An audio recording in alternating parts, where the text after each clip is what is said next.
Yo, guys, it is Red Marvel here, back again with another video for, well, Red Marvel.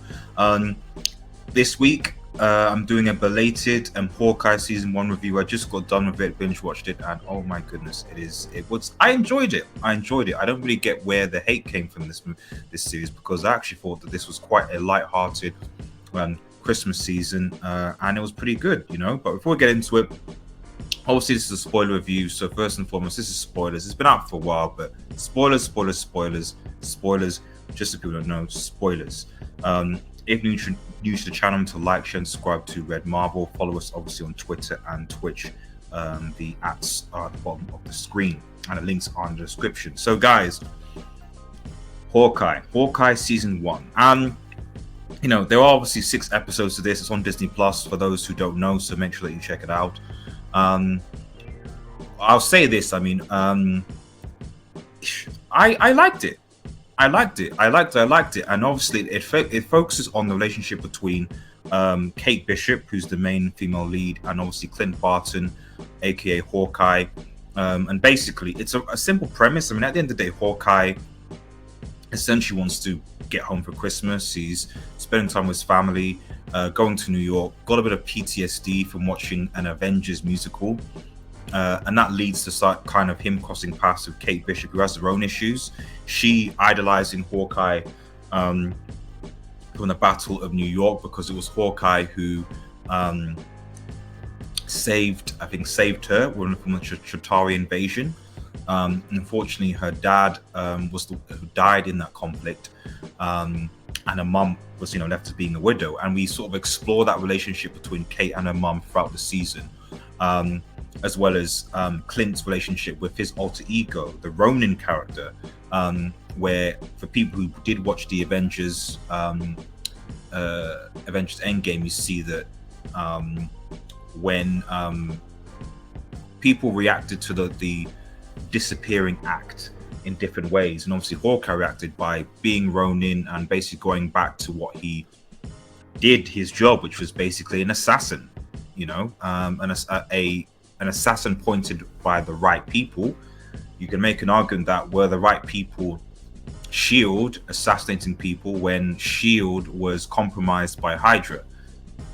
So take on that what you will. Were they really the right people? But it is what it is. But anyway, so Hawkeye Clint sees this sort of Ronin character again donned by, it's actually Katie Bishop's character, Lady Hawk, or whatever she goes by, in costume, because she basically sneaks on an auction. She's basically spying because she basically has some she has a sort of suspicion of her mum, who's got this new fiance, and his dad, and there's this whole kind of suspicious criminal elements where she sneaks on this obviously criminal underground private auction, where somehow they don't really explain it. Maybe someone can explain it, but they don't really explain how somehow Ronin's suit becomes available to these people, as well as Ronin's weapons. I don't really get it. Maybe there's something I missed from the Avengers Endgame, but I don't get how Clint would be so reckless to leave his suit and a sword available for these black market people to sell. I don't really get it, but it is what it is. Maybe it's part of the game. I don't know. But regardless, she gets it. Clint finds him because apparently Ronin's back, and that basically brings up this stereotypical Russian tracksuit gang. This is obviously supposed to be grounded, but at the same time being quite comedic. And at the end of the day, to see a bunch of middle-aged Russian dudes running around New York in tracksuits that no one really takes seriously, I thought was quite funny. And they all say bro to each other. Bro, hey bro. I hear they're in the comics, so fair enough, but bro, what's the deal? Anyway. So you see this kind of like almost buddy cop relationship between Clint and Kate as they go through. Kate being the aspiring prodigy, and I like it. It's not the sort of typical I'm strong and independent, I can do what I want type of thing, and I'm just good at everything type of thing. Kate clearly sees or wants the approval of Clint, sees him as a mentor, really wants to be a hero in a genuine innocent sense, and you can see her trying to, she's got the best of intentions. It's almost like it's almost like seeing Spider-Man in a way, like this kind of like this sort of female Spider-Man that like, it reminded me almost of like Miles Morales, where like she's just trying to figure out this hero thing, In one scene, I think she, which I thought was funny, was that Clint gets kidnapped, and then she dresses up in obviously the purple costume I think she has. Then she's like, right, time to jump and make a dramatic entrance. She like jumps through the window and just like falls on the floor. And it's like, oh, that's not how it was supposed to be. And then she kind of botches up the plan. And you can see her screwing up. Like, I'm just trying to be helpful. I'm just like, and Clint at some point is just like, listen, you're not. Just leave. We're not partners. Go away. Which it was expected, but I mean, obviously, she is still persistent. And that's kind of what I like about this, is that like, there's a very, everyone is written as humans. They have their issues, they have their own motivations. And even Clint with his family, when he says, I want to come back for Christmas, he keep on ringing him like, Dad, when you're gonna come back, and he's like, I'm sorry. And to see that his family, his children are understanding and his wife is supportive, is like, whoa, you mean she's not like nagging him, and they're not like, you're an awful dad and you're dead and you're missing it, and they're like, they understand. And it's great because Clint needs a break, man.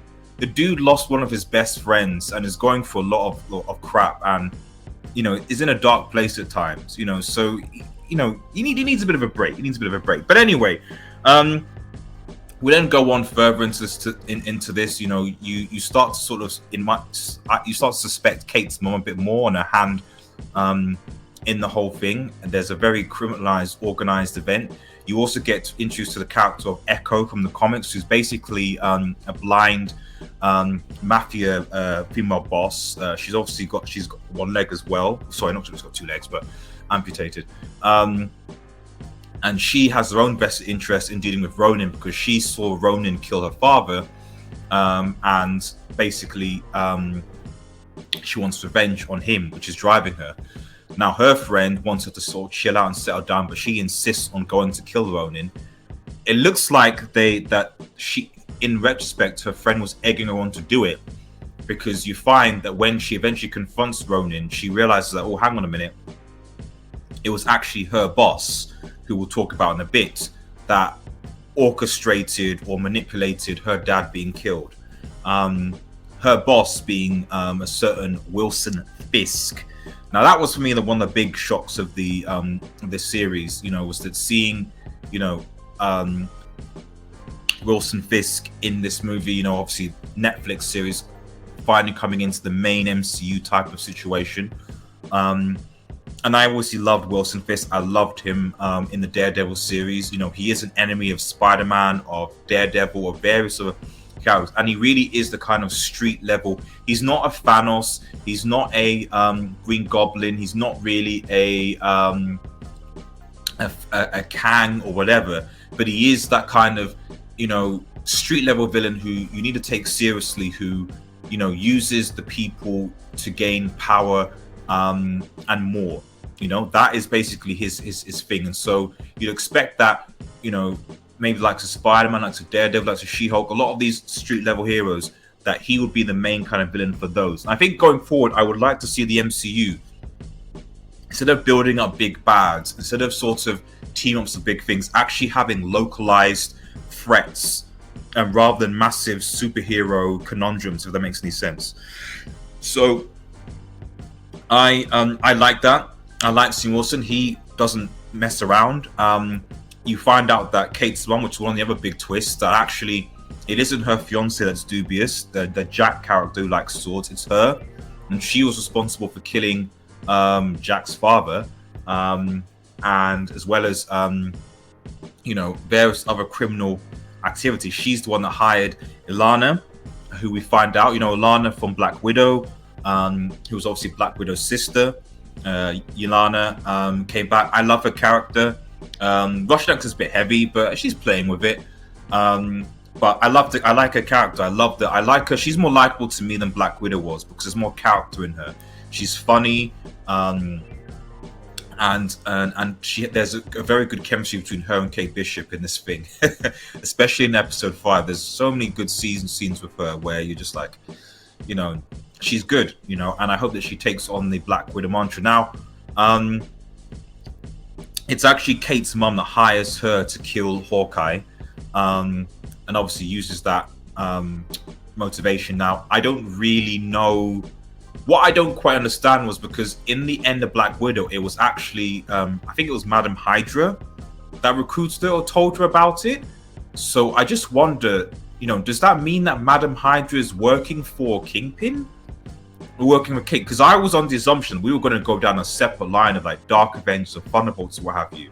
You know, that was kind of thing. Like, unless like something happens before that. But in my assumption is that like, this Madam Hydra character was trying to recruit a team.